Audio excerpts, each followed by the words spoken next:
नमो अरिहन्ताणम् नमो सिद्धानं नमो आयर्याणम् नमो वज्रायाणम् नमो लोये सवसाहुनम्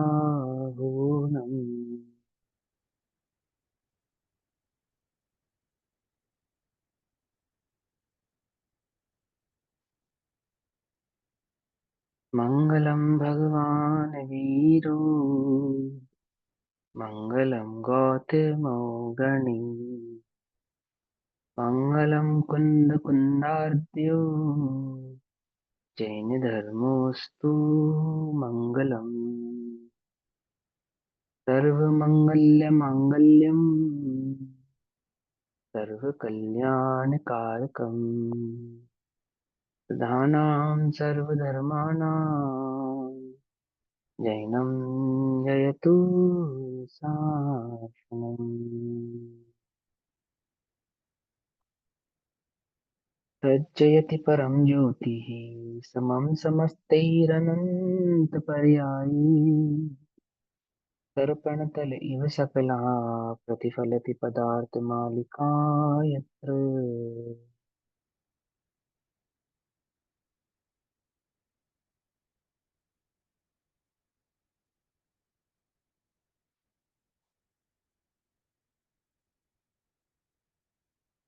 हमारी रात्रिकालीन कक्षा का विषय चल रहा है श्री पुरुषार्थ सिद्धि उपाय।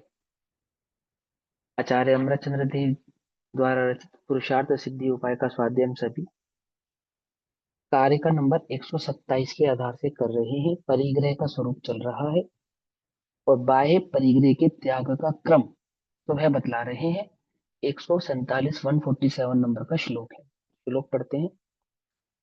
बहिरंगादपि संगात् यस्मात् प्रभृत्ते संयमोऽनुचितः परिवर्जय देशं सतमचितं वा सचित्तं वा। तथा उस बाह्य परिग्रह को भले ही वह अचेतन हो या सचेतन हो संपूर्ण रूप से छोड़ देना चाहिए। क्या कहा? उस बाह्य परिग्रह को संपूर्ण रूप से छोड़ देना चाहिए। परिग्रह बुद्धि छोड़ देनी चाहिए, परिग्रह छोड़ देना चाहिए। कारण कि बहिरंग परिग्रह से भी अयोग्य अथवा निंद असंयम होता है। क्या कहा? परिग्रह से परिग्रह क्या है? वह निंदनीय है, असंयम है। इसलिए उसको क्या करना चाहिए? छोड़ देना चाहिए। भाव चल रहा है। नहीं, ये भाव हमने कल पढ़ लिया था। 128 नंबर का कारिका को पढ़ना है। ध्यान नहीं दिया आप लोगों ने ना। चलो कोई बात नहीं, मैंने ही नहीं दिया। 148 नंबर का पेज, वहां भाव समझाया।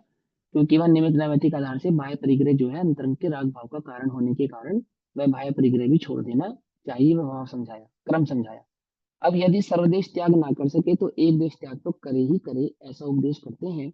128 नंबर की तालिका में कहते हैं कि क्या कहते हैं? पूर्णतः वैसे तो आपको क्या कर देना चाहिए? मुनि पद निकाय कर लेना चाहिए। क्यों? असंयम से बुरा इस जगत में कोई दूसरा भाव नहीं है। असंयम किसको कहते हैं? अंतरंग में आत्मा की शुद्धोपयोग की उपलब्धि प्राप्ति ना होने का नाम असंयम है। और बाहर में वो जो शुद्धोपयोग प्राप्त नहीं हुआ तो उपयोग कहाँ भटक रहा है? तो जिन पदार्थों में भटक रहा है उन पदार्थों के संयोग का नाम असंयम है। पकड़ में आई बात? उपयोग आत्मा में नहीं है तो कहाँ है? बोले पांच इंद्रियों में है। बोले पांच इंद्रियों में मतलब क्या? कि पांच इंद्रिय के विषय कषायों में है। तो जो विषय कषायों के साधन है वे असंयम है। ऐसे असंयम भाव का त्याग कर देना चाहिए। तो आगे कहते हैं यदि सर्वथा त्याग ना बन सके तो एक देश त्याग तो करना है। देश का क्रम क्या था? 17 नंबर 18 नंबर की गाथा में समझाया था ना। इसका क्रम, उपदेश का क्रम क्या किया था? इस पहले में पहले तो मुनिपना अंगीकार करने का उपदेश किया जाता है और असमर्थ होने पर श्रावक धर्म का उपदेश किया जाता है। तो इसी प्रकार जब परिग्रह त्याग के क्रम की बात करेंगे, चर्चा करेंगे, तो पहले तो यही कहेंगे कि सर्वथा परिग्रह का त्याग कर दो, अंतरंग बहिरंग दोनों ही परिग्रह का त्याग कर दो। और यदि अंतरंग और बहिरंग सभी प्रकार के परिग्रह का त्याग करने में असमर्थ हो तो अंतरंग में कम से कम मिथ्यात्वादी परिग्रह का त्याग तो करो। बहिरंग में अंतरंग और बहिरंग की पक्ष से दो कषाय चुगड़ी का भाव तो करो। ऐसा कहेंगे। ठीक है ना? तो क्या कहते हैं? योऽपि न शक्य संयुक्तम धन धान्य मनुष्य वास्तु वित्तादि सोऽपि तनुकारणीयो निवृत्ति रूपम यसतत्वम। और जो धन धान्य मनुष्य ग्रह संपदा इत्यादि परिग्रह सर्वथा छोड़ना शक्य ना हो, पॉसिबल ना हो। शक्य माने पॉसिबल ना हो आपके लिए, शक्य ना हो, आप नहीं कर पा रहे हो, आपके पास शक्ति ना हो, सब कुछ छोड़ने की शक्ति ना हो। किसको कहते हैं शक्ति? शारीरिक शक्ति को शक्ति नहीं कहते, उपयोग के बल को शक्ति कहते हैं। ये समझना ध्यान से आप। क्या कहा? 70-70 वर्ष के भी मुनिराज होते हैं, 75 वर्ष के भी मुनिराज होते हैं, सर्दी गर्मी भूख प्यास सब सहते हैं। हेलो, 80-80 82-82 वर्ष के, 90 वर्ष के मुनिराज होते हैं। 102 वर्ष के मुनिराज थे जब उनकी समाधि हुई खनियादाना में। क्या नाम था उनका? बहुत सुंदर नाम था, मैं नाम भूल गया। 102 वर्ष के मुनिराज, सर्दी गर्मी भूख प्यास सब सहते हैं। तो देह में सामर्थ्य है या नहीं? 102 वर्ष की उम्र में क्या होगा बोलो? समझ नहीं पता। हम तो देह को अपना मानते हैं ना, इसलिए देह की सामर्थ्य को सामर्थ्य समझते हैं। यानी उपयोग की सामर्थ्य को सामर्थ्य कहते हैं, उपयोग की स्थिरता की सामर्थ्य को सामर्थ्य कहते हैं। समझ में आई? है ना? हम तुम्हें कहे शक्ति ना हो, तो शक्ति कहाँ से निकल कर आती है तुम्हारी? कहाँ तुम्हें लगता है शक्ति नहीं है? कि हमारे घुटने दर्द कर रहे हैं, हैं? या हमें सर्दी गर्मी बहुत लगती है, अथवा अमुक अमुक प्रकार के परिणाम जाता है, उसको नहीं कहते शक्ति। शक्ति कहते हैं उपयोग के बल को। क्या कहते हैं? यदि छोड़ने में शक्य ना हो तो क्या करे? तो उसे भी न्यून कर देना चाहिए। अर्थात जो भी आपकी 5 पापों की प्रवृत्ति है, 5 इंद्रिय विषय कषायों की प्रवृत्ति है, उसे क्या कर देना चाहिए? न्यून कर देना चाहिए, थोड़ा कर देना चाहिए। छोड़ देना संभव नहीं है तो कम कर देना तो कम से कम चाहिए ही चाहिए। कारण कि त्याग रूप ही वस्तु का स्वरूप है। थोड़ा त्याग भी भला ही जानना चाहिए, पंडित डोडामल जी ने कहा ना, है ना? अन्यमति के लिए भी कहते हैं वो तो, पंडित डोडामल जी, कि पाप की प्रवृत्ति तो जितनी छोटे उतने अच्छी। 5 विषय कषाय तो आपने जितने छोड़ दिए उतने ही भले जानना। ठीक है ना? ऐसा। तो क्या कहते हैं? भैया, इधर वस्तु का स्वरूप क्यों त्याग रूप कहा है? वस्तु का स्वरूप पर से त्याग रूप है ना, पर से त्याग रूप है ना। वीतराग भाव है ना, वीतराग भाव।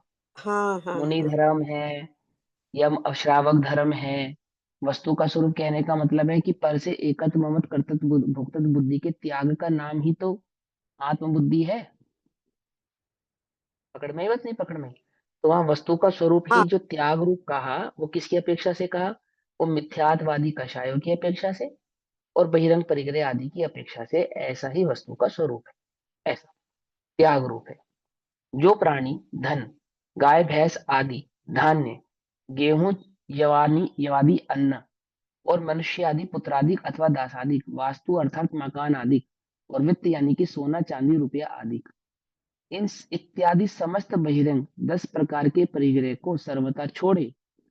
यदि सर्वथा छोड़ने में अशक्त हो तो उसे उससे थोड़ा परिग्रह रखने का परिणाम करना चाहिए। कारण तत्व त्याग रूप ही है, अर्थात पर वस्तु में एकत्व भाव वाला ऐसा तत्व का स्वरूप नहीं है, बल्कि पर वस्तु से त्याग रूप होने वाला ऐसा ही तत्व का स्वरूप है। एक द्रव्य दूसरे द्रव्य का सुख दुख का कारण नहीं है ना? एक द्रव्य दूसरे द्रव्य का कर्ता नहीं है, एक द्रव्य दूसरे द्रव्य के कारण इस जगत में नहीं है। तो एक द्रव्य को दूसरे द्रव्य के प्रति कैसा भाव है? बोले त्याग रूप भाव है। त्याग रूप भाव वितराग भाव का ये दूसरा नाम त्याग रूप भाव भी होता है। त्याग माने क्या? जो मिथ्यात्वादी कषाय आदि जो शल्य है, एकत्व ममत कर्तव्य भोक्तव्य जो बुद्धि है, उसके त्याग रूप ही वस्तु का धर्म है, अर्थवत तत्व है, भावार्थ। बहिरंग परिग्रह मूलतः सजीव और अजीव के भेद से 2 प्रकार का है। दोनों के 10 भेद हैं। कौन कौन से? क्षेत्र, मकान, चांदी, सोना, धन, 4 पग वाले पशु, वस्त्र, पात्र, अनाज और दासी इत्यादि, दास इत्यादि बहिरंग परिग्रह। इनका यदि संपूर्ण त्याग ना कर सके तो जितना अपने पास वर्तमान में विद्यमान हो, उसमें से जितना बन सके उतना कम कर देना चाहिए। क्यों कर देना चाहिए? बोले वो जो विषय कषाय की बुद्धि है ना, कषाय की जो तीव्रता है, वो कषाय की तीव्रता का मंद हुए बिना इनका त्याग होना संभव नहीं है। समझना ध्यान से। क्या कहेंगे? आप किसी वस्तु का यदि त्याग कर रहे हैं तो उस संबंधी कषाय की मंदता के बिना आप उन उन वस्तुओं का, अमुक अमुक वस्तुओं का त्याग नहीं कर सकते। याद होगा, आपको उदाहरण दिया, हमारे घर में क्या 20-25% कचरा ऐसा है जो किसी काम का नहीं है, पर हम क्यों नहीं छोड़ पा रहे? क्योंकि उस संबंधी जो कषाय है वो नहीं जा रही। समझ नहीं, बात नहीं समझ में, उस संबंधी कषाय जाए तो वो कचरा जाए। और ये 20-25% तो कम ही बता रहा हूँ, कुछ ऐसे भी होंगे जिनके पास 50% होगा। ये बता रहा हूँ, मजाक नहीं कर रहा हूँ मैं। समझे नहीं समझे? कुछ ऐसे भी होंगे, लेकिन वो क्यों नहीं छोड़ पाते? क्योंकि उस संबंधी कषाय नहीं छूटती। और कहते हैं कि जो विषय कषाय के सेवन के जो भोग आदि के जो संदर्भ है ना, पर वस्तु, तो उसको कम करना, तो वह अंतरंग कषाय के कम होने का निशानी द्योतक भी कहा जाता है। ऐसा निमित्त नैमित्तिक संबंध है। अपनी आवश्यकता अनुसार परिमाण करके ही परिग्रह रखना और शेष का त्याग करना कारण की तत्व त्याग रूप ही है, अर्थात धर्म तो वीतराग मार्ग ही है। ठीक है ना, विषय कषाय में प्रवृत्ति करे वह तो कोई धर्म का मार्ग नहीं है। ऐसा, जब तक यह आत्मा त्याग धर्म का आचरण नहीं करता है तब तक उसे मोक्ष नहीं मिल सकता है ना? मुनि बने मोक्ष हो सकता है? बोलो, नहीं हो सकता। शुद्धोपयोग के बिना मोक्ष नहीं हो सकता, और शुद्धोपयोग मुनि बने नहीं बिना नहीं हो सकता। ये भी स्वभाव भाव है ना। तो क्या कहते हैं, निवृत्ति नाम भी मोक्ष का ही है। निवृत्त हो जाना, अर्थात आठों कर्मों कर्मों से निवृत्त हो जाना, छूट जाना, पांच इंद्रिय के विषय कषायों से छूट जाना। तो वहां मोक्ष भी निवृत्त यानी कि छूट जाने का नाम ही है। इस प्रकार हिंसादि पांचों पापों का विस्तृत वर्णन किया। देखो, इसका फुटनोट पढ़ो, त्याग धर्म। जिस प्रकार प्रकाश की उत्पत्ति के बिना अंधेरा नहीं टलता। लेफ्ट पेज पे भी है, उसी मुझे ये भी पढ़ लो एक बार। है। लेफ्ट पेज वाला भी रीड कर लो, ये तत्व निवृत्ति रूप है इसका। ये कल पढ़ा था ना दीदी, ये कल पढ़ा था ना, है ना? हम्म। तो यहाँ क्या कहते हैं, 149 नंबर के पेज पे दूसरे नंबर का फुटनोट है, त्याग। जिस प्रकार प्रकाश की उत्पत्ति के बिना अंधेरा नहीं टलता, अर्थात अंधेरा कैसे जाता है? बोले प्रकाश आता है तो अंधेरा जाता है। उसी प्रकार निज शुद्धात्मा के आश्रय के द्वारा निर्मल श्रद्धा ज्ञान और स्वरूप में एकाग्रता रूप शुद्ध प्रणति की प्राप्ति किए बिना राग का त्याग, अर्थात वीतरागी धर्म रूप मोक्ष का उपाय और मोक्ष नहीं मिलता। तो वहां पे कोई कहे कि सिर्फ त्याग कर देने से मोक्ष हो जाएगा, वो धर्म हो जाएगा, निवृत्त हो जाएगा, तो बोले ऐसा नहीं है ना। वहां तो सम्यक दर्शन ज्ञान चरित्र पूर्वक जो बाह्य वस्तु का त्याग होता है उसी से मोक्ष आदि की प्राप्ति होती है। तो आपने यहाँ आचार्य देव ने ऐसा क्यों कहा? क्योंकि वहां बाह्य धर्म की मुख्यता से कथन करते हुए आचार्य कहते हैं कि वहां परिणामों की और बाह्य वस्तु के साथ निमित्त नैमित्तिक संबंध होने के कारण वहां वस्तु के त्याग से राग के घटने की बात कही जाती है। ठीक, इस अपेक्षा से कहते हैं कि आप पूरा सर्वथा त्याग नहीं कर सकते, तो क्या करो, परिमाण करो, थोड़ा सा थोड़ा, जितना आपकी आवश्यकता हो उतना ही परिग्रह रखो। अधिक परिग्रह रखने की आवश्यकता नहीं है, क्योंकि परिग्रह अधिक होने से क्या होता है, आकुलता भी अधिक होती है, आसक्ति का वह अधिक द्योतक ही होता है। परिग्रह चिंता, दुखी जानो, है ना? हाथ से तनक सी तन में साले, चाहे लंगोटी की दुख भाले, है ना? तो क्या कहते हैं, सुन, अब आगे कहते हैं 140 150 150 नंबर के पेज पर रात्रि भोजन त्याग। रात्रि भोजन त्याग का वर्णन करते हैं 129 नंबर की कारिका में, 129 नंबर की कारिका। रात्रौ भुजानानां यस्माद् विनिवारिता भवति हिंसा, हिंसा विरते स तस्मात् तयक्तवया रात्रिभुक्तिरपि। कारण कि रात में भोजन करने वाले को हिंसा अनिवार्य होती है, निश्चित रूप से होती है, अनिवार्य होती है अर्थात निश्चित रूप से होती है। इसलिए हिंसा के त्यागियों को रात्रि भोजन का भी त्याग करना चाहिए। जिन्हें हिंसा का त्याग किया है उन्हें क्या करना चाहिए? रात्रि भोजन का भी त्याग करना चाहिए। हिंसा मात्र हिंसा, झूठ चोरी कुछ नहीं परिग्रह का नाम नहीं है। हिंसा जो आप प्रवृत्ति कर रहे हैं वो खान पान आदि की प्रवृत्ति का नाम भी हिंसा है। तो वह खान पान आदि की प्रवृत्ति में दिवा भोजन भी हिंसा है। ऐसा नहीं है दिन में भोजन करना हिंसा नहीं है, परंतु दिन की अपेक्षा से रात्रि में भोजन करना अधिक हिंसक है। मालूम कहाँ लिखा है? पंडित टोडरमल जी ने छठे अधिकार में, छठे अधिकार में धर्म का स्वरूप समझाते समय, उधर्म के स्वरूप को समझाते समय ये बात समझाई कि ऐसा नहीं है कि दिन में भोजन करने से हिंसा नहीं होती और रात में भोजन करने से हिंसा होती है। हिंसा तो भोजन करने में हिंसा तो दिन में भी होती है, रात में भी होती है, परंतु रात में अधिक होती है। इस अभिप्राय से रात्रि में भोजन के त्याग की बात कही जाती है। सही बात समझे? ऐसा कहा तो क्या कहते हैं? कारण कि रात में भोजन करने वाले को हिंसा अनिवार्य होती है, इसलिए हिंसा के त्यागियों को रात्रि भोजन का भी त्याग करना चाहिए। ठीक। अब क्या कहते हैं? रात में भोजन करने वाले को हिंसा अवश्य ही होती है, कंपलसरी रूप से होती है, क्योंकि रात्रि भोजन में हिंसा का निवारण किसी भी प्रकार से नहीं हो सकता। आप रात में भोजन बना रहे हैं, खा रहे हैं, आदि जो भी कार्य कर रहे हैं, वो कह रहे हैं किसी भी प्रकार से आप उससे हिंसा में नहीं बच सकते। अब ये किसी भी प्रकार से नहीं हो सकता का क्या अर्थ है? कि जिस समय पंडित टोडरमल जी टीका कर रहे थे, तो कुछ लोगों ने तर्क दिया होगा कि पंडित जी हम लाइट में भोजन बनाते हैं, लाइट में भोजन खाते हैं। एक लालटेन नहीं 10 लालटेन जला के भोजन बनाते हैं, 10 लालटेन जला के खाते हैं। अथवा पर्दे डाल देते हैं, मच्छरदानी लगा लेते हैं, एक भी मच्छर हमारे भोजन के नजदीक नहीं आता। कुछ लोग क्या तर्क देते हैं कि वो रात पुराने जमाने में रोशनी कम थी, प्रकाश कम था, तो मच्छर कीट पतंगे आदि ज्यादा होते थे, जंगलों में घर थे, तो हिंसा ज्यादा होती थी। और आजकल तो पूरी सुविधाएं हैं, है ना? वर्तमान परिप्रेक्ष्य में भी, वर्तमान में क्या तुम्हें ये बात स्पष्टता दिखाई नहीं देती कि दिन छिपने के बाद मच्छर आदि अधिक हो जाते हैं और दोपहर के समय नहीं होते हैं? ऐसा देखने में आता है नहीं? देख, अरे कॉकरोच होते हैं ना घर में, कॉकरोच, वो दिन में गायब हो जाते हैं, रात को निकल कर आ जाते हैं। कहाँ से आ जाते हैं? अंधेरे में निकल कर। क्या कुछ बात समझ में आती है?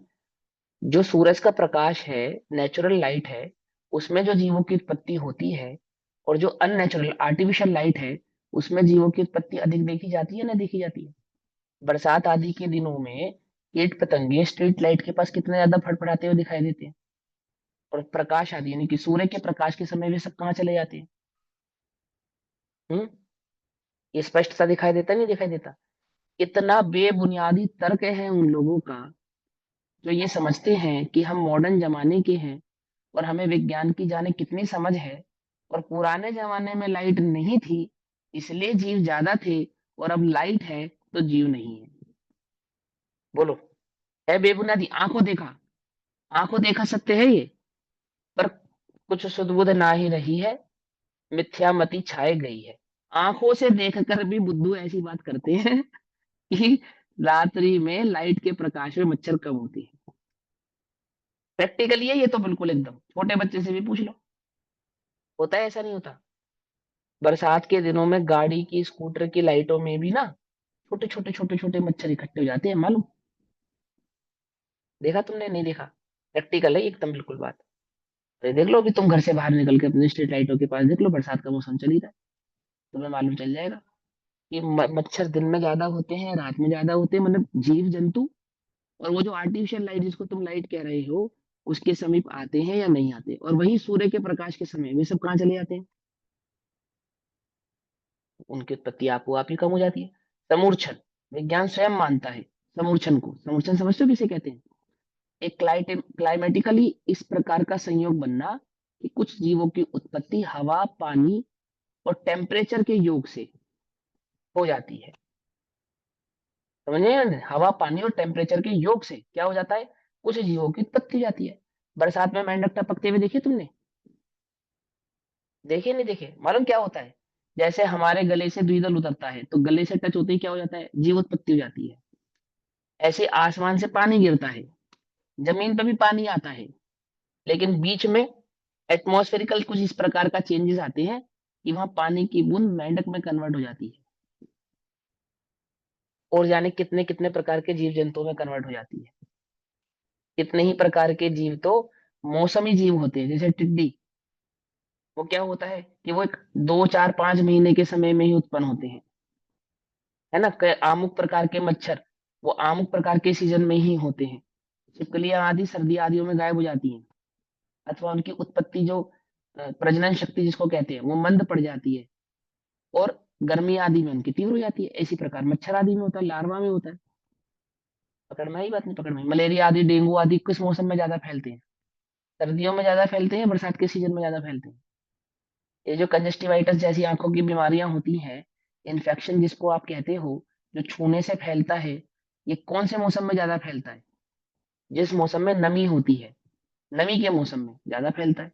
क्या दर्शा रहा है ये? क्या बतला रहा है ये आपको? फंगल इन्फेक्शन कब ज्यादा होते हैं? समझ में आई बात? नहीं समझ में आ रही है ना? तो क्या कहते हैं कि कुछ जीवों का ऐसा मानना है कि रात्रि में भोजन करने से हिंसा होती थी, पर अब लाइट का प्रकाश आदि हो जाने के कारण जीव दिखाई नहीं देते हैं, अथवा स्थूल जीव नहीं नजर आते हैं, तो वो हिंसा भी नहीं होती है। तो उनसे कहते हैं कि रात में भोजन करने वाले को हिंसा अवश्य ही होती है, क्योंकि रात्रि भोजन में हिंसा का निवारण किसी भी प्रकार से मतलब मच्छरदानी से, लाइट से, इससे उससे, आमुक आमुक अवस्थाओं से, किसी भी प्रकार से नहीं हो सकता। स्थूल जीवों की उत्पत्ति को भले ही आप बचा लो, परंतु सूक्ष्म जीव, सूक्ष्म त्रस जाति के जीव, स्थावर भी नहीं, त्रस, ऐसे त्रस जो आंखों से दिखाई नहीं देते, ऐसे त्रस नहीं हो सकता। अतः हिंसा के त्यागियों को रात्रि भोजन का त्याग तो अवश्य ही करना चाहिए। फिर क्या कहते हैं? रात्रि में भोजन करने से जीवों की हिंसा अवश्य ही होती है। प्राय छोटे छोटे बहुत जीव हैं जो रात में ही गमन करते हैं, दीपक के प्रकाश के प्रेम से दीपक के पास आते हैं। ये तो आपने प्रैक्टिकल देखा ही है ना? अतः रात में चूल्हा जलाने से, पानी आदि भरने से, चक्की से पीसने में, भोजन बनाने में, नियम से असंख्यात जीवों की हिंसा होती है। इसलिए हिंसा का त्याग करने वाले दयालु पुरुषों को रात में खाने का अवश्य ही त्याग करना चाहिए। अब कहते हैं रात्रि भोजन में भाव हिंसा भी होती है, आसक्ति का परिणाम है वो।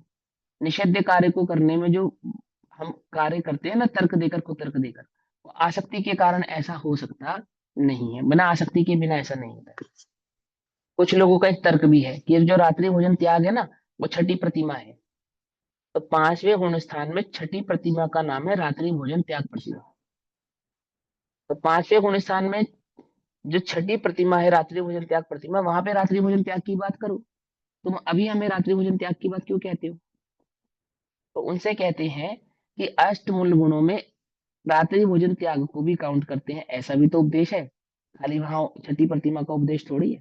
फिर भी इसका सर्वांगी भाव यह है कि इस त्याग दो प्रकार से किया जाता है, एक निरतिचार और एक सतिचार। समझ नहीं पा? क्या होता है निरतिचार और सतिचार? क्या भेद होता है? कि वैसे तो चारों ही प्रकार का त्याग और कृतकालिक अनुमोदना पूर्वक रात्रि भोजन का कर देना चाहिए, सभी श्रावकों को, सभी जैन श्रावकों को होना ही चाहिए। ठीक है ना? निषिद्ध कार्य को जैन श्रावकों को नहीं करना चाहिए। एक दूसरा, वो लोक निंद कार्य भी कहलाता है, क्योंकि जैनियों के धर्म की पहचान बन गया ना रात्रि भोजन त्याग। और हम रात्रि भोजन करते हैं तो किसका अपमान होता है कि भैया आजकल के जैनी तो रात्रि में भी खाना खाते हैं, ऐसे कहते हैं ना। तो किसकी अवहेलना होती है? धर्म की अवहेलना होती है। तो वो लोक निंद कार्य हो जाता है। जैसे धर्म का प्रचार है ना, सूचक है वो उसका। रात्रि भोजन त्याग इसका जैन धर्म का सूचक बन गया लोक में। तो लोक निंद कार्य करने से भी धर्म की अप्रभावना होती है, एक बात। और अति दरिद्रता के परिणाम के बिना ऐसा संभव नहीं है, क्योंकि ऐसा नहीं है कि आप रात्रि में भोजन नहीं करेंगे तो मर जाएंगे या आपको कोई बहुत बड़ी तकलीफ आ जाने वाली है। फिर भी छठी प्रतिमा और सामान्य रात्रि भोजन त्याग के बीच में क्या अंतर होता है? कि कृत कारित अनुमोदना से जो त्याग होता है वो तो छठी प्रतिमा में होता है, और जो सामान्य त्याग होता है वो सामान्यतः सभी जैन श्रावकों को होता है। जैसे मान के चलो किसी महिला का 1 महीने का, 2 महीने का, 4 महीने का बच्चा है, बालक है। तो वो रात में उसको भूख लगेगी तो दूध भी पिलाना पड़ेगा, पानी भी गर्म कर कर देना पड़ेगा, अन्य भी सारे कार्य करने पड़ेंगे, है ना? तो ऐसी अवस्था में वह अनुमोदना का पाप जिसको कहते हैं, कृत का जो पाप कहते हैं उसको, वो सब पापों से वो उसको नहीं लगेगा, क्योंकि वो छठी प्रतिमा जब होगी, तब छठी प्रतिमा में उसको कृत, कारित और अनुमोदना तीनों प्रकार का त्याग करेगी। ना खाएगी, ना खिलाएगी, और ना खिलाते हुए का अनुमोदन करेगी, महिला हो चाहे पुरुष हो, दोनों ही स्थितियों में। जैसे सातवीं प्रतिमा में ब्रह्मचर्य व्रत होता है, तो क्या ब्रह्मचर्य सामान्यतः ब्रह्मचर्य व्रत नहीं होता है? ये होता है।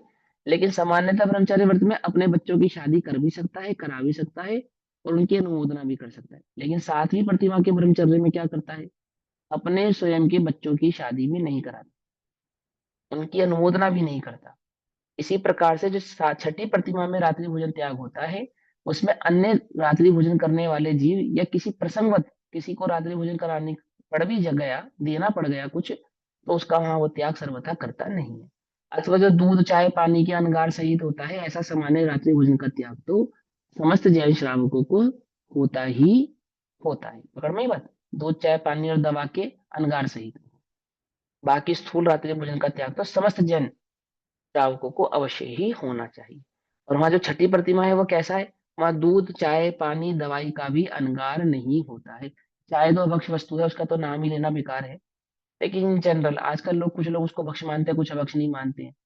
कुछ लोगों की आदत में आ चुका है और जो भी है उसका डेली लाइफस्टाइल बन चुका है, पर वो तो महाभक्ष पदार्थ ही है। तो क्या कहते हैं कि वहां उस अवस्था में इस प्रकार की वस्तुओं का भी सेवन करना संभव होता नहीं है।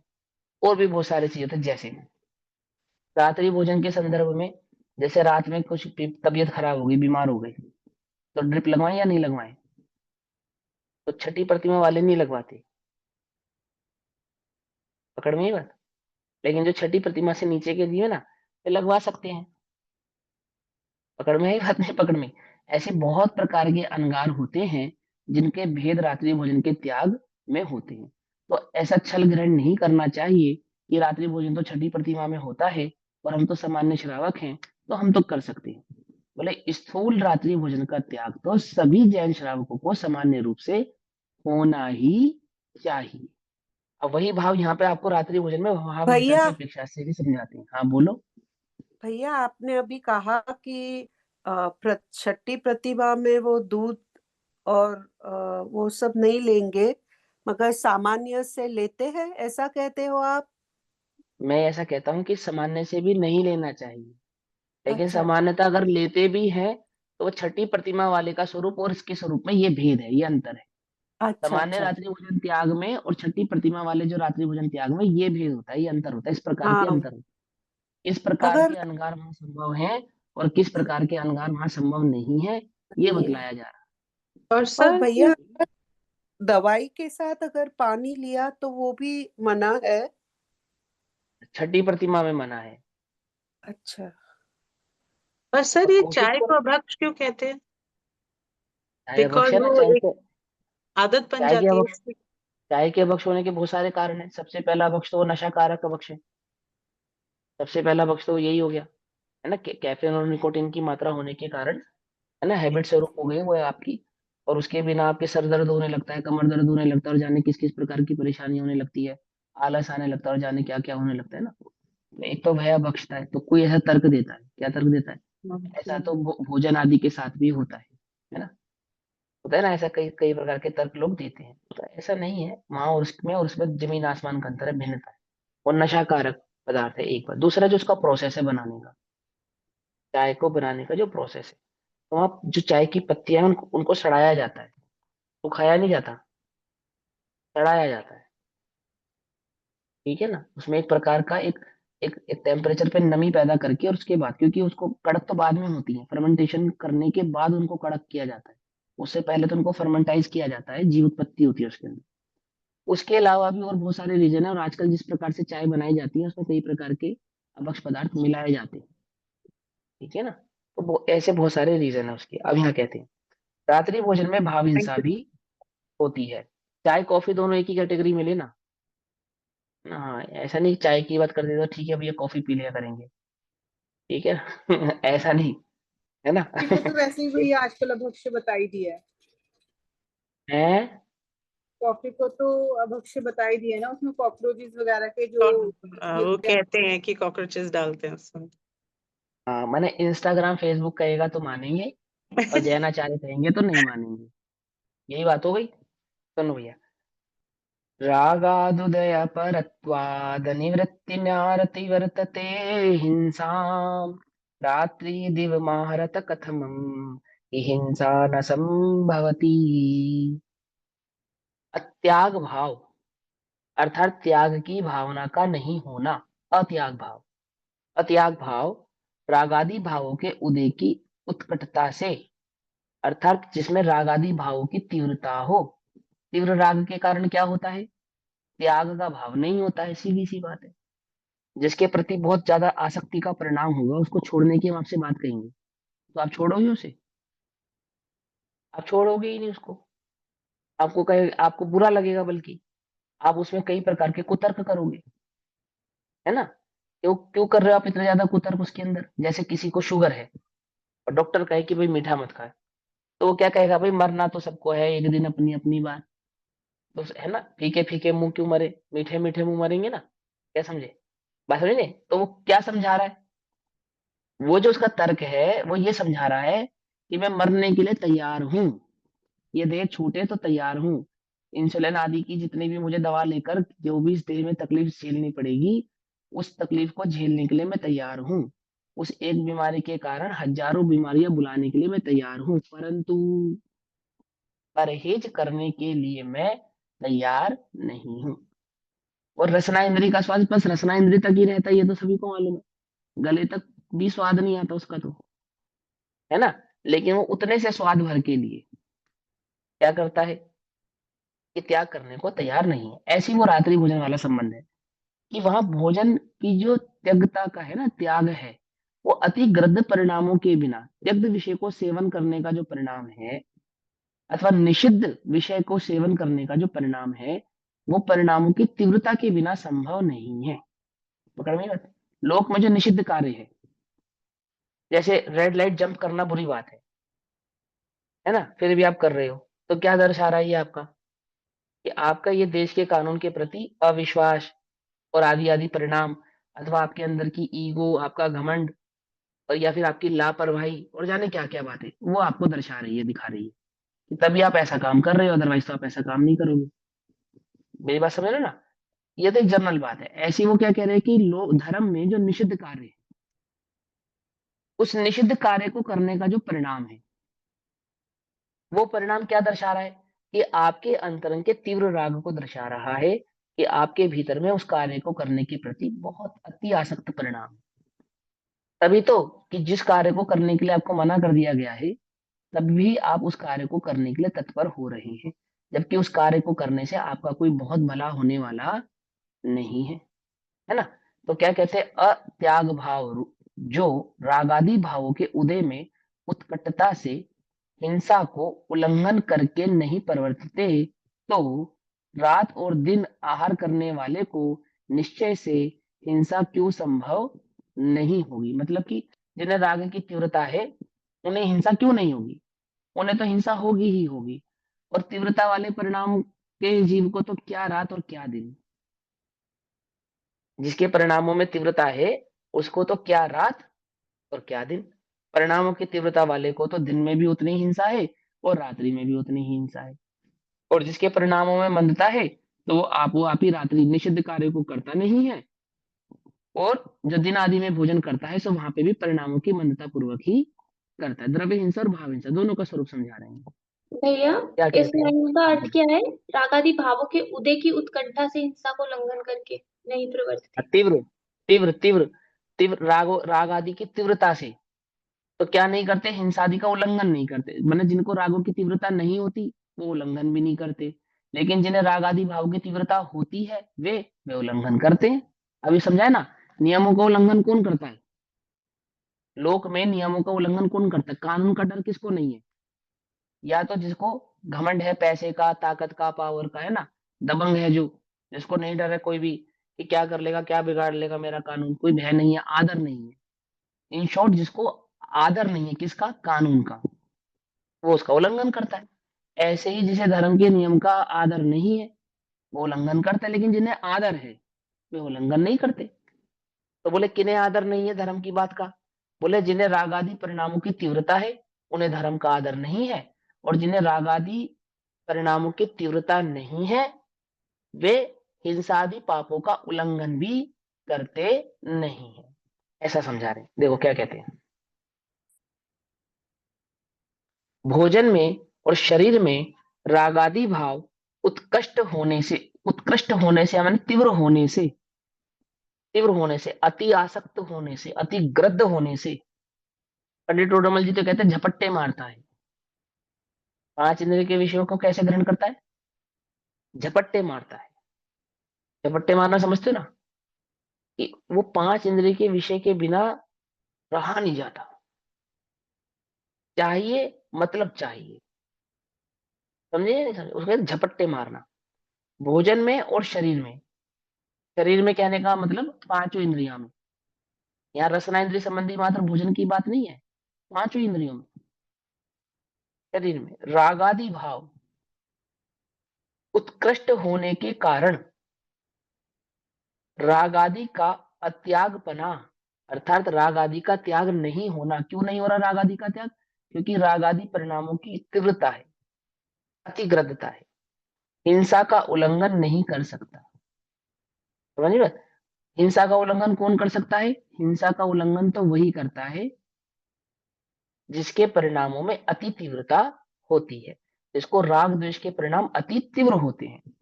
जहां जीव के उत्कृष्ट राग भाव होता है वहां त्याग नहीं हो सकता, और राग भाव ही हिंसा है। वास्तव में तो राग ही हिंसा है, और राग की तीव्रता होती है तभी वो निषिद्ध कार्य को करने पर भी उतारू हो जाता है। तो बताओ वो हिंसा कैसे नहीं होगी? फिर अतः जहां तक राग आदि का त्याग नहीं है वहां तक अहिंसा नहीं है, अपितु हिंसा ही है।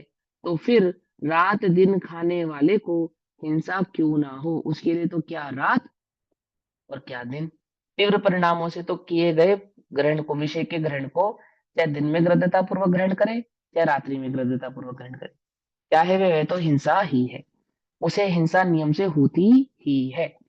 रागादि का होना ही वास्तविक हिंसा का लक्षण है।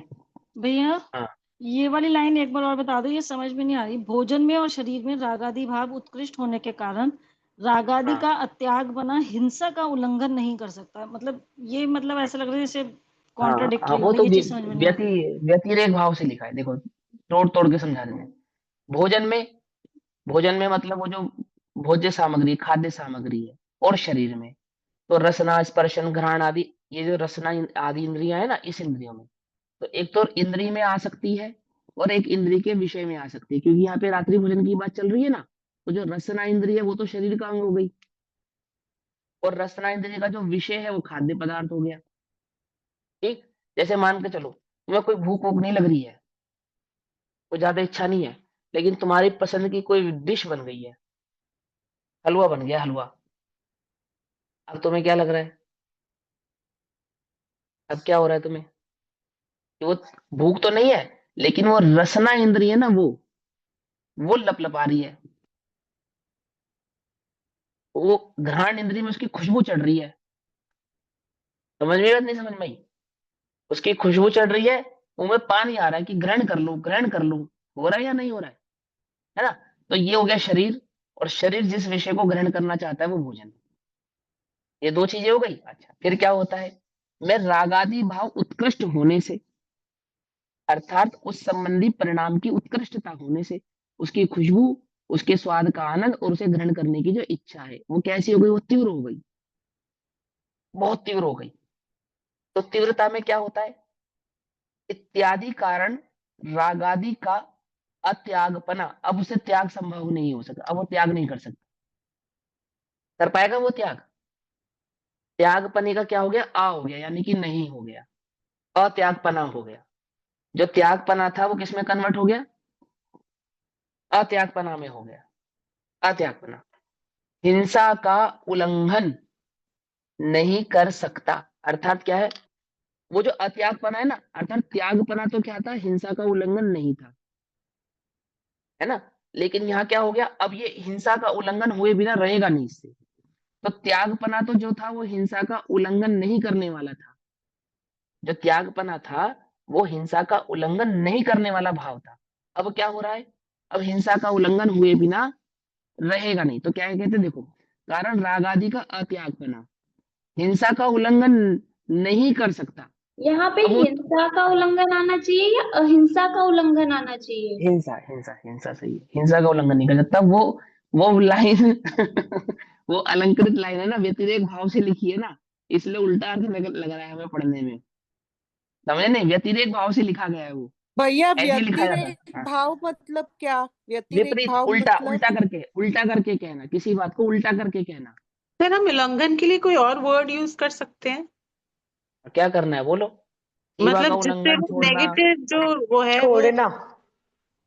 छोड़ना नहीं, संभव नहीं है। अत्यागपना हिंसा का छोड़ना नहीं कर सकता। हाँ, हिंसा को छोड़ नहीं सकता, या हिंसा का उल्लंघन नहीं कर सकता, मतलब वो हिंसा परिणाम को ग्रहण, अहिंसक भाव को ग्रहण नहीं कर सकता, ऐसा। ठीक। जहां जीव के उत्कृष्ट राग भाव होता है, अब सीधा करके लिखा ना, अब व्यतिरेक को सीधे भाव से लिखा ना, देखो क्या लिखा, जहां जीव के उत्कृष्ट राग भाव होता है, वहां क्या होता है? वहां त्याग नहीं हो सकता, वहां त्याग संभव नहीं है।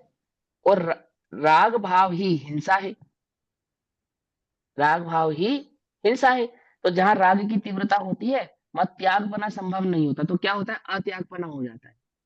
और अत्यागपना होने पर क्या होता है कि हिंसा होती ही होती है, उसका उल्लंघन किए बिना रह नहीं सकता, करेगा ही करेगा, ऐसा। अब क्या कहते हैं? राग आदि का होना ही वास्तविक हिंसा का लक्षण है।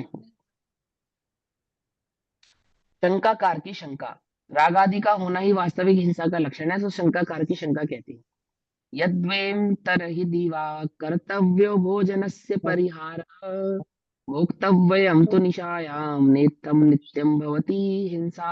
131 नंबर का श्लोक है, कहते हैं यदि ऐसा है, अर्थात सदा काल भोजन करने में हिंसा है। पकड़ में ही बात, मैंने समझा ना, पंडित डोडोमल जी ने वहां पे भी समझाया, ऐसा नहीं है कि रात्रि में हिंसा और दिन में हिंसा नहीं है। हिंसा तो रात्रि में भी और दिन में भी है, क्योंकि वे रागादि परिणाम की द्योतक है। एक बात, दूसरी बात, राग की तीव्रता से चाहे दिन में भोजन करो चाहे रात में भोजन करो, राग की तीव्रता से तो दिन में और रात में दोनों में किया गया भोजन हिंसा का ही कारण है। और राग की तीव्रता है, रात में भोजन नहीं किया, नहीं किया, तो भी हिंसा का परिणाम तो है ही है। होता है ना, कापोद्लेश्य का प्रसंग याद है? रात में भोजन बना, खाया नहीं, लेकिन क्या कह दिया? उठा के रख दो, क्यों? हम इसे सुबह खाएंगे, हमारे लिए छोड़ देना, आदि आदि। ये जो परिणाम है ना, या वो क्या है, राग की तीव्रता की सूचक है। और वो सारी रात करवटें बदल रहा है, कब सुबह होगी, कब सुबह होगी, कब सुबह होगी, क्यों? क्योंकि सुबह होगी तो मैं खाऊंगा। तो सारी रात तो वो चलता रहा ना, भोजन भोजन भोजन भोजन भोजन चलता रहा अंतरंग, तो अब उसने खाया नहीं, तो पाप लगा या नहीं लगा? अगर लगेगा, सीधी सी अधिक बात। पाप तो तब भी लगेगा ना, अगर वो खाता भी है, क्योंकि हाँ, वह दोनों में लगेगा। चतुर्थी हो जाएगा। कह तो दिया, वो तो खाएगा, वो तो है ही। लेकिन अगर नहीं खाया, तो भी जो परिणाम है, राग की तीव्रता है, तो वह तो हिंसा का कारण ही बनेगी ना। अच्छा, कुछ लोग क्या तर्क देते, सुनो अब ध्यान से, कि भैया सारी रात विकल्प करने से तो अच्छा है खा ही लो, कम से कम पूरी रात विकल्प तो नहीं चलेगा, क्यों? सही बात है ना, पूरी रात विकल्प चलेगा तो ज्यादा पाप लगेगा, और एक बार खा लिया विकल्प खत्म, अब सारी रात विकल्प तो नहीं चलेगा, तो अब तो कम पाप लगेगा, क्यों? ऐसा है या नहीं है? वो विकल्प नहीं, अंतरंग में जो आसक्ति का परिणाम है, वो थोड़ा घना जैसा भी है, वह पूर्णतः पाप बंध का कारण है। ऐसा नहीं जानने वाला जीव किसी भी प्रकार से विषय की कषाय की पूर्ति में ही कषाय के मंद होने को स्वीकार करता है। कषाय का अभाव तो वस्तु स्वरूप को जानने से होता है, विषय कषाय की पूर्ति से थोड़ी होता है। समझ में बात नहीं? समझ में? लेकिन उसको क्या तर्क है कि वो कषाय की पूर्ति होने से कषाय मंद हो जाती है, मंद नहीं होती है, वह तो तीव्रता की ही सूचक कहलाती है, क्योंकि विषय बदल जाता है। वह जो कषाय अभी रसना इंद्रिय संबंधी थी, फिर वह अन्य इंद्रिय संबंधी में कन्वर्ट हो जाती है, वो स्पर्शन आदि आदि आदि इंद्रियों के भेद से बदल जाती है। समझ नहीं बात? ऐसा। तो क्या कहते हैं, यदि ऐसा है, कैसा? भैया कि सर्वथा तो भोजन। इधर आप कह रहे हैं ठीक है, रात्रि भोजन नहीं किया उसने, उसके हम्म विकल्प भी नहीं किए, मगर वो हम्म पंखा चला के सो रहा है, तो पाप तो फिर भी लग रहा है ना किसी और हाँ, का। वो तो यहाँ पे भोजन संबंधी है, उसमें अधिक हिंसा है, किसी में हिंसा अच्छा, कम है, किसी में हिंसा ज्यादा है। हिंसा तो शुद्धोपयोग में नहीं रहने का नाम है, हिंसा है, बराबर है। शुद्धोपयोग में नहीं रहना ही हिंसा है। हम तो नहीं चाहते आप 5 इंद्रियों में से किसी भी विषय का सेवन करो, हम तो नहीं आपको कह रहे, हम तो नहीं चाहते हम भी ना करें और कोई भी ना करे जगत में। ऐसा नहीं कि आप ना करो और हम करें, ऐसा नहीं। जगत में सुखी रहे सब जीव जगत के। क्या है सुख? क्या है सुख? कि जगत के सभी जीवों को पांचों इंद्रिय के विषय समय समय पर मिलते रहें, उसी से तो सुखी होंगे, या नहीं होंगे बोलो? प्यासे को पानी, रोटी भूखे को रोटी, नींद वाले को खाट, कुंवारों की शादी, तो ये सब उनके सुख का कारण है या नहीं? क्यों? नहीं है। कन्यादान, आत्मा महादान, में दीनता वही सुख का समझे? कारण। अब ये जैन दर्शन की जो दृष्टि है वो समझा रहे हैं, वो मूल बात समझा रहे हैं आप। क्या है सुख? तो वास्तव में आत्मा की स्थिरता का नाम, शुद्धोपयोग का नाम है। और शुद्धोपयोग संभव नहीं है तो शुद्धोपयोग जैसे तैसे बने वह कार्य करना चाहिए। 5 पापों में प्रवृत्ति तो करनी नहीं चाहिए। नहीं छूटती है तो कम से कम करो, थोड़ी करो, ठीक है ना? एक हिंसा अन्य की अपेक्षा से अधिक है तो अधिक आदि हिंसा का त्याग करो। अब पंखा चलाना जैसे आपने कहा, वो तो रसना स्पर्शन इंद्रिय का विषय भैया, मत चलाओ ना, बिल्कुल मत चलाओ। क्या कहा हमने? कब कहा चलाओ? समझ में आ रही बात? नहीं समझ रही? लेकिन वहां रसना इंद्रिय की गर्दता स्पर्शन इंद्रिय की गर्दता से अधिक है, दोनों के तुलनात्मक भाव से वह अधिक है। तो अधिक हिंसा होने के कारण उसके त्याग का निषिद्ध वहां पर किया गया है। ऐसा। और क्या कहते हैं? यदि ऐसा है अर्थात सदा काल भोजन करने में हिंसा है तो दिन में भोजन करने का त्याग कर देना चाहिए, दिन में भी कर देना चाहिए, और रात में भोजन करना चाहिए, क्योंकि इस तरह से हिंसा सदा काल नहीं होगी। हम रात में भोजन रखेंगे और दिन में नहीं रखेंगे। हमारा दिन में रात देवा भोजन का त्याग है, आसक्ति का त्याग करना है ना, क्योंकि तो दिन के भोजन की आसक्ति का त्याग कर दिया और रात में रख लिया, है ना? तो उनसे क्या कहते हैं कि आसक्ति तो त्यागनी है, भोजन थोड़ी त्यागना है, क्योंकि वहां तो तीव्रता का नाम ही आपने हिंसा कहा है। यहाँ कोई तर्क करता है कि दिन और रात दोनों समय भोजन करने से हिंसा होती है, तो दिन में भोजन का त्याग करके रात में ही भोजन ग्रहण करना चाहिए, जिससे सदाकाल हिंसा ना हो। तो दिन की हिंसा से बच जाएंगे और रात में कर लेंगे। ऐसा ही नियम किसने बनाया कि दिन में ही भोजन किया जाए और रात में नहीं किया जाए? ऐसे नियम क्यों बनाया आपने? पकड़ में ही बात नहीं? पकड़ में ही। भाई भोजन दिन में करो चाहे रात में करो, तो हिंसा तो दोनों में ही है ना, या नहीं है? ये हिंसा तो दोनों में ही है। तो हम दिन में नहीं करेंगे, रात में करेंगे, एक समय की हिंसा से तो बचेंगे।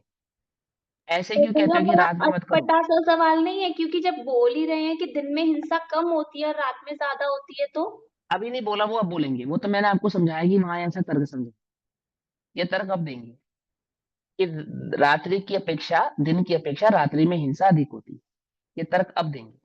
वो तो मैंने आपको पहले ही बतला दिया कि वहां आचार्य कल पंडित उडोमल जी ने इस विषय को धर्म के संदर्भ में पहले ही समझाया है। ऐसा तो क्या कहते हैं 132 नंबर का श्लोक, नैवं वासर भुक्तिर्भवति हि रागौदिको रजनि भुक्तौ अन्न कलवस्य भुक्तिर्भुक्ताविव मांस कवलस्य। अर्थात रात्रि में पकाया हुआ भोजन मांस के बराबर जैसा होता है, ऐसा यहाँ भाव समझाएंगे। ऐसा नहीं है, कारण कि अन्न के ग्रास के भोजन से मांस के ग्रास के भोजन में जिस प्रकार राग अधिक होता है, उसी प्रकार दिन के भोजन की अपेक्षा रात्रि भोजन में निश्चय से अधिक राग होता है। जैसे शाकाहारी भोजन से मांसाहारी भोजन अति राग का सूचक है, उसी प्रकार दिवा भोजन की अपेक्षा से रात्रि भोजन तीव्र राग का सूचक है। ठीक। सर अब भैया इधर जब भी बोलते हैं भोजन, तो उसका भोजन में अपन ऐसा बोलने का कि राइस दाल सब्जी रोटी ये खाया वो भोजन है, कि क्या भोजन में आता है, क्या डेफिनेशन होगी भोजन की? चारों प्रकार का आहार भोजन है, अन्न आहार, फल आहार, लेह आहार और जल आहार, यानी दुग्ध आदि जो पान आहार कहते हैं। वो चारों ही प्रकार का जो भोजन वो खाद्य पदार्थ है, वो सब भोजन कहलाता है। अनादि हो गया वो भी भोजन है, फल आदि हो गया वो भी भोजन है, चाटने वाली चटनी आदि हो गई वो भी भोजन है, और पेय पदार्थ दूध चाय पानी भी भोजन है। ये चारों ही प्रकार के भोजन भोजन कहलाते हैं, ठीक है ना? जिसको भी रसना इंद्रिय से ग्रहण किया जाए वो भोजन ही है। फिर भी अपेक्षाकृत अनादि के पकाने से फल आदि के ग्रहण करने में कम हिंसा है, फल आदि की अपेक्षा से जल आदि में कम हिंसा है, ऐसा भेद भी है ना? समझ नहीं बात? उसमें भी भेद आता है। तो भेद की अपेक्षा से कुछ लोग नाना प्रकार की युक्तियों से ग्रहण करते हैं। शास्त्र सम्मत नहीं है, शास्त्र नहीं कहता कि वो अन्न की जगह जल पी लो और क्या नाम है फल खा लो, आदि आदि खा लो, ऐसा नहीं कहता। आप कीजिए शक्ति प्रमाण, अपनी शक्ति अनुसार आप त्याग करते हैं, अपनी इच्छा अनुसार करते हैं। और हम उनकी कई प्रकार की व्याख्याओं से उसके त्याग को कई प्रकार में डिवाइड भी कर देते हैं। लेकिन मूलतः तो भोजन रसना इंद्री से ग्रहण किए गए समस्त पदार्थ का नाम है। जो रसना इंद्री से ग्रहण किया जाएगा वो भोजन पदार्थ कहलाएगा। ठीक है। आई बस। हाँ। ठीक है। ऐसा नहीं है, क्योंकि रात में भोजन अपेक्षाकृत दिन की अपेक्षा से अधिक हिंसक है। देखो, जैसे कुछ लोग तर्क करते हैं, जैसे मैं जिस कॉलेज में पढ़ता था ना, जामिया इस्लामिया में, तो मुसलमान बहुत थे उस कॉलेज में। तो हमारे जैसे अभी 10 दिन के पर्व चलेंगे तो हम दिन में और रात में दोनों ही समय कुछ नहीं खाते, है ना। अथवा अन्य दिनों में हम दिन में खाते हैं और रात में नहीं खाते। तो उनके यहाँ रोजे चलते हैं, तो वो दिन में नहीं खाते, रात में खाते हैं। तो वो ऐसा तर्क करते थे, बात तो एक ही है। तो तुमने दिन में रात में नहीं खाया और हमने दिन में नहीं खाया। क्या तर्क करते थे वो? बात तो एक ही है। समझे या नहीं समझे? कि तुम दिन में नहीं, रात में नहीं खाते, हम दिन में नहीं खाते। एक एक 12 घंटे का उपवास तुम करते हो और 12 घंटे का उपवास हम करते हैं। तो तुम्हारे उपवास में और हमारे उपवास में क्या अंतर है? कोई अंतर थोड़ी है। बात तो सही है। सही है या गलत है? तो कह रहे हैं ऐसा नहीं है। बात ये नहीं है कि आपने दिन में भी नहीं खाया और रात में भी नहीं खाया, क्योंकि एक समय खाया तो वो आपको उसकी अपेक्षा से कम पाप लगेगा, ज्यादा पाप लगेगा। बोले जिस क्रिया को आप कर रहे हैं, मैं किस अपेक्षा से कर रहे हैं, किस सानिध्य में कर रहे हैं, वहां द्रव्य क्षेत्र काल भाव के अनुसार उसकी परिभाषा बदल जाएगी। वही भोजन दिन के समय सही है, वही भोजन रात के समय गलत है। अनिष्टकारक पदार्थ होता है। अनिष्टकारक किसे कहते हैं? शुद्ध देसी घी में बने हुए लड्डू अभक्ष हैं या भक्ष हैं? ये शुद्ध अटपैरे देसी घी में शुद्ध सात्विक रीति से बनाए गए भक्ष लड्डू भी यदि रोगी को खिलाए जाएं तो अभक्ष है। समझ नहीं बात? रात्रि में खाए जाएं तो अभक्ष है, निषिद्ध काल में खाए जाएं तो अभक्ष है। तो वस्तु तो वही है ना, लेकिन निषिद्ध काल में खाने के कारण अभक्ष हो गई, रोग के काल में खाने के कारण अभक्ष हो गई। पकड़ में ही बात नहीं पकड़ में? तो वो उस कार्य को उस ही समय करना चाहिए। बीपी के मरीज को नमक का सेवन अभक्ष है, तो वह अभक्ष तो बड़ी जल्दी समझ में आता है। और धर्म बुद्धि वाले जीवों को अधिक हिंसक कार्य अभक्ष हैं। ऐसा भोजन जिसकी उत्पत्ति में अधिक हिंसा हुई है। अधिक हिंसा माने क्या? ऐसी हिंसा जो टाली जा सकती थी परंतु गृद्धता के कारण टाली नहीं गई।